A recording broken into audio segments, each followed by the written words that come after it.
Voici l'erreur à ne pas faire quand on analyse le marché. Tu ne dois jamais partir d'une hypothèse sans la vérifier. Dans le livre de Daniel Kahneman, il nous apprend qu'on est très nul en statistiques. Alors, c'est pas moi qui le dis, c'est le livre, tu peux aller vérifier. Et comme on est nul intuitivement en statistiques, il ne faut surtout pas partir d'une hypothèse, je le répète, et ne pas la vérifier. Je vais te donner un exemple. On va partir de l'hypothèse suivante. Imaginons que je suis développeur web et que je veux m'orienter vers React ou vers Angular. Je vais me dire, par exemple, Angular, il y a de moins en moins d'entreprises qui commencent avec Angular puisque c'est un langage qui commence à être déprécié. Et donc, il y aura toujours des offres, mais il y aura moins de développeurs qui s'intéressent à Angular.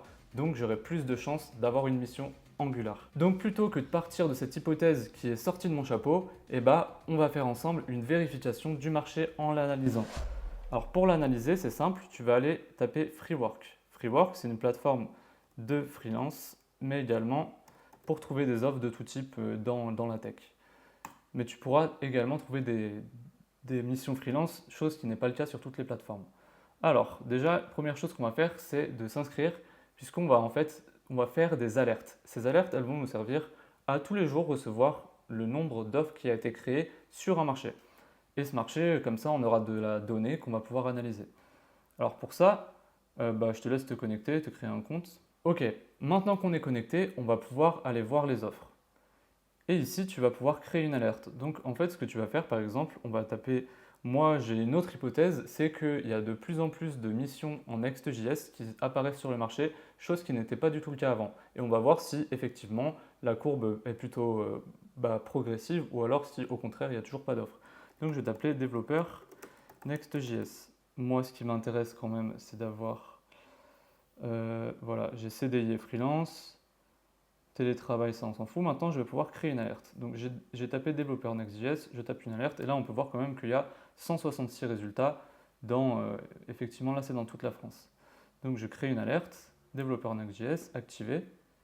Là je vais je vais aller voir mes alertes en cours, enfin celles que j'ai déjà, et donc tu vois que j'ai vérifié des trucs assez génériques dans le but de cette vidéo.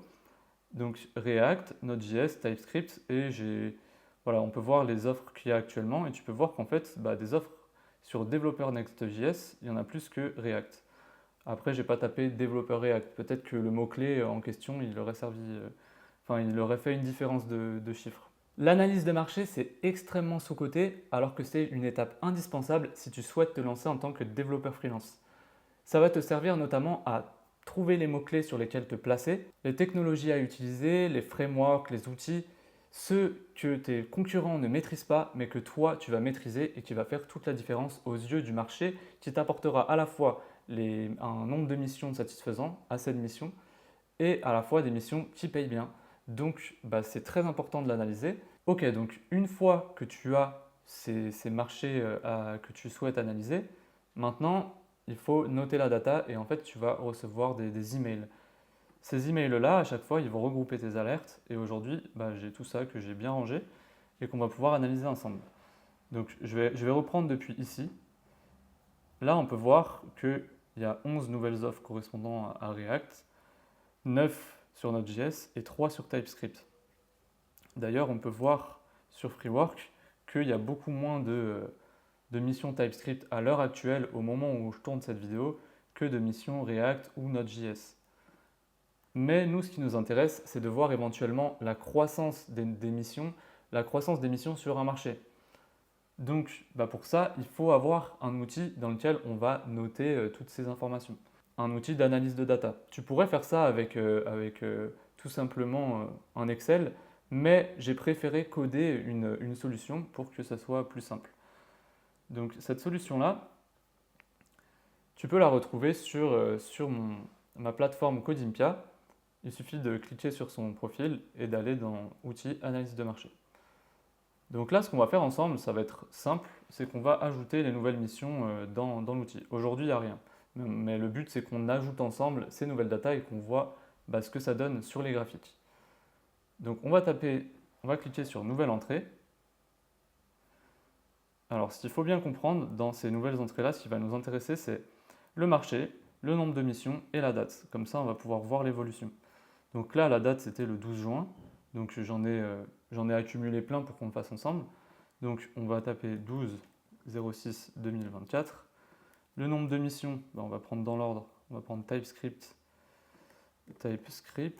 et il y en a 3. Alors attention, dans le marché, de bien mettre à chaque fois le même marché, sinon ça va en créer un nouveau sur l'outil. Pour l'instant, je n'ai pas fait un menu déroulant où tu choisis les anciens marchés, tu tapes toujours le même et ça va ensuite trier toutes les entrées ensemble. Tout le TypeScript, ça va être une ligne sur le graphique, etc. Tu auras React, ce sera une autre ligne. Mais si tu prends un autre nom avec une majuscule et une minuscule, lui, il va faire deux lignes différentes. Donc là, tu peux mettre éventuellement des notes. Imaginons qu'on soit sur une période de vacances, et tu peux te dire que c'est normal qu'il y ait moins de demandes en ce moment parce que c'est les vacances.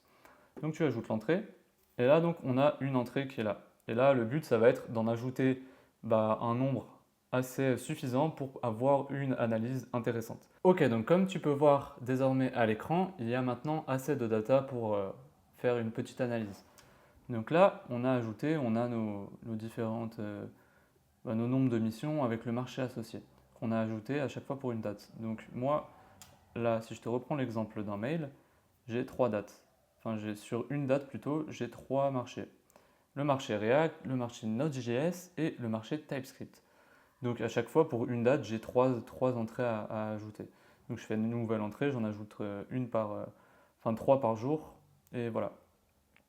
Et donc là, on peut voir l'évolution des différents marchés. Alors, c'est des marchés JavaScript, TypeScript, donc les marchés se suivent plus ou moins. Tu peux voir des fois qu'il y en a un qui dépasse l'autre, notamment React qui est plus ou moins toujours un peu plus au-dessus que la demande sur du Node ou du TypeScript. Et bientôt, maintenant que j'ai ajouté Next.js, je vais pouvoir avoir bientôt, après ces dates-là, j'aurai une nouvelle ligne que je vais pouvoir voir la progression. Et donc ça peut marcher sur tout type d'offres. Tu peux même analyser, si tu veux, si on retourne sur Freework, tu vas pouvoir analyser tout type de marché. Là, j'ai tapé des technologies, mais ça peut être des marchés plus DevOps. Là, c'est du développement web. Il y a quoi? Il y a l'IA que tu peux analyser. Tu peux analyser tout type de marché et voir celui qui correspond le mieux à tes compétences, encore une fois. Il faut que tes compétences suivent, ou alors il faut que tu mettes à jour tes compétences pour t'adapter au marché que tu vises. Mais attention parce que le marché il évolue, donc le mieux c'est de ne pas te dire ok j'ai analysé ce marché aujourd'hui, dans 6 mois je serai opérationnel, parce que dans 6 mois le marché il peut avoir changé.